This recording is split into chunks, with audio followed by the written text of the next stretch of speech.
St. Thomas Alexis Delaney Tapia.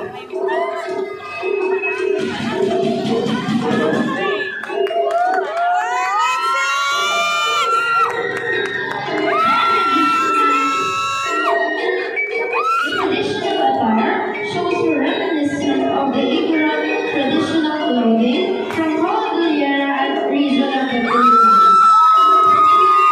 Ceremonial attire worn during festivals.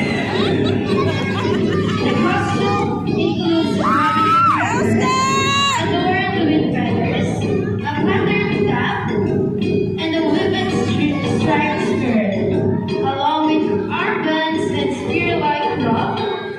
These elements are characteristics of the traditional wear of various Igorot tribes, which often feature intricate woven textiles, feathered headdresses, and accessories that signify cultural identity and status.